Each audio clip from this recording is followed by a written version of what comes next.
Sudah dilaporkan Pak Dirut, progres pembangunannya sudah mencapai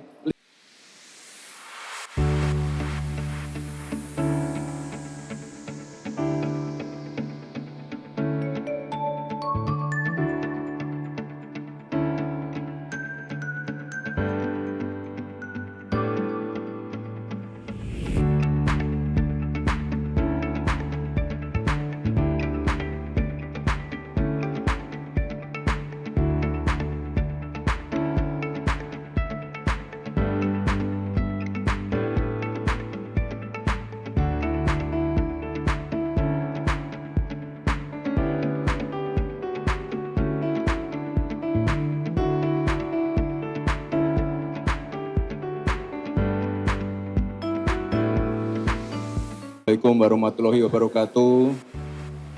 Salam sejahtera, salam, Om Swastiastu, Namo Buddhaya, salam kebajikan, Rahayu Rahayu.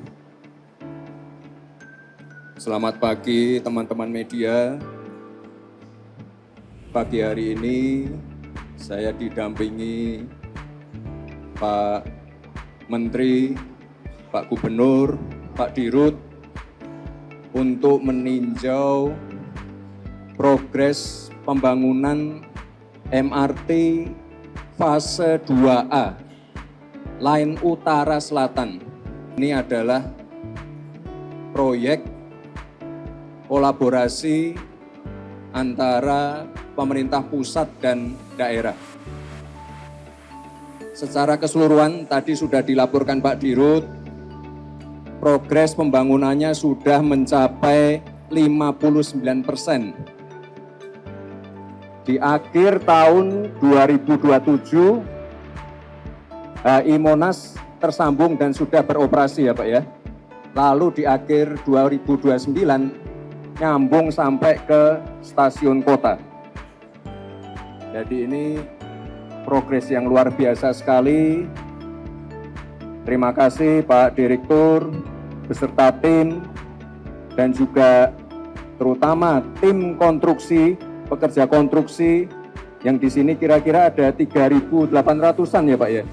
Terima kasih sekali sudah bekerja pagi, siang, malam, sehingga progres pembangunan yang ada di sini bisa sesuai timeline. Ini adalah kerja-kerja bersama. Jadi untuk mewujudkan transportasi publik yang aman, nyaman, terintegrasi, ini dibutuhkan sinergi antara pemerintah pusat dan daerah, termasuk dukungan dari kawasan aglomerasi. Fase 1 yang sudah beroperasi, itu 1 tahun sudah bisa melayani 47 juta penumpang. Ini angka yang luar biasa sekali. Dan ya ini adalah kerjasama antara pemerintah pusat dan daerah. Dan saya sampaikan juga terima kasih Pak Gubernur atas komitmennya dalam pembangunan MRT dan LRT. Kita lihat juga sekarang Transjakarta sudah melayani wilayah aglomerasi juga. Dan juga saya sangat mengapresiasi terobosan inovasi dari Pak Gubernur terkait transportasi publik di Jakarta yang sekarang membebaskan tarif untuk 15 golongan. Ini luar biasa sekali, termasuk golongan lansia, difabel, ini sangat luar biasa sekali. Karena sekali lagi, transportasi publik yang aman, nyaman, terintegrasi, transportasi publik yang modern, ini adalah salah satu prioritas dari Bapak Presiden. Dan saya yakin jika transportasi publiknya aman, nyaman, modern, terintegrasi, saya yakin semuanya akan berbondong-bondong menggunakan transportasi publik. Yang paling penting sekali lagi, aman dan nyaman untuk anak-anak, perempuan, ibu hamil, lansia, dan kaum difabel. Karena sekarang ini kan sudah darurat guru, diangkatlah menjadi ASN, menjadi aspirasi yang datang dari guru-guru. Problematika guru itu kan dari dulu ya kita ingin ada data yang betul-betul bisa mengakomodir para tenaga pendidik ini, terutama ya guru-guru yang honorer atau statusnya P3 sekarang P3K ada paruh waktu segala macam. DPR sudah sampaikan ke pemerintah beberapa kali jangan sampai hak-haknya mereka itu ya tidak diafirmasi. Datang ke sini kadang-kadang sertifikasinya yang telat, kemudian juga mereka tidak masuk dalam pendataan untuk terima insentif. Nah, kita tidak ingin seperti itu. Baik guru yang di lingkungan Kemendikdasmen, guru yang di lingkungan Kemenag, semua mereka kalau kita ingin usulkan ya karena sekarang ini kan sudah darurat guru, diangkatlah menjadi ASN, menjadi PNS.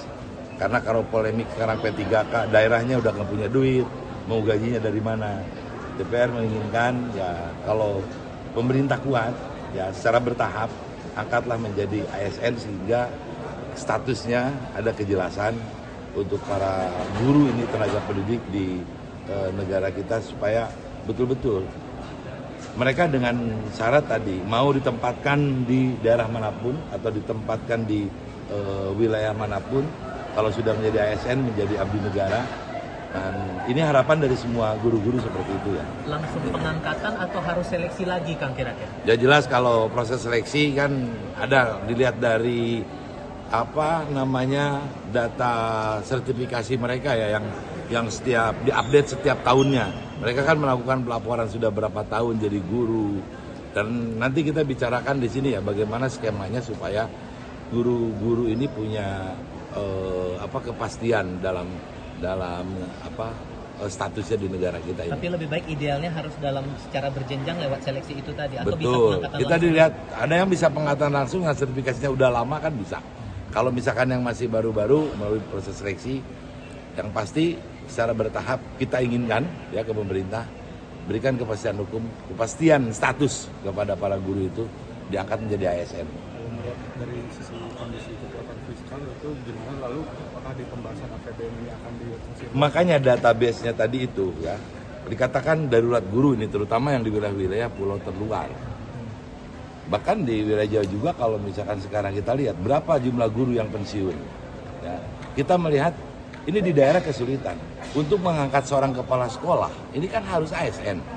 Sekarang yang statusnya ASN ini sudah pada pensiun. Banyak kepala sekolah-sekolah yang kadang-kadang dirangkap 2-3 sekolah SD aja. Itu dirangkap oleh satu ASN. Karena mencari ASN ini sekarang udah susah. Sekarang statusnya P3K, apalagi ya kalau paruh waktu nggak bisa. Nah ini problem kan yang harus disikapi oleh pemerintah. Ya. Makanya tadi ya database yang harus bisa dihitung jadi beban fiskal atau enggak itu tergantung database-nya nanti yang dikelola oleh Kemendikdasmen dengan Kemenag. Pak Kang Ucup terkait dengan homeless media kan sebenarnya sekarang lagi ramai. Kalau dari pimpinan DPR sendiri harapannya seperti apa sih Kang, bagaimana homeless media ini bekerja? Ya, homeless media ini tetap tidak lepas daripada aturan kode etik jurnalistiknya. Ya, harus emang ada batasan juga, tidak keinginan untuk menyampaikan ke publik tanpa verifikasi dari sumber ya atau dari kejadian yang pada saat itu. Ini kan penting ada batasan-batasan juga untuk para pegiat homeless media. Kemudian juga jangan sampai ya kadang-kadang ini tumbuh subur dijadikan satu alat oleh sekelompok orang yang menginginkan misalkan untuk homeless media ini menjadi bahkan lebih menjurusnya ke sana menjadi buzzer atau menjadi alat speakernya. Nah, tapi kita senang bagaimana keterbukaan, kemudian juga kreativitas yang dibikin oleh para homeless media ini, yang pasti tetap harus mengikuti juga tata aturan kode etik jurnalistik yang ada di. Gak sempet baca? Dengerin aja, klik icon text to speech di okezone.com.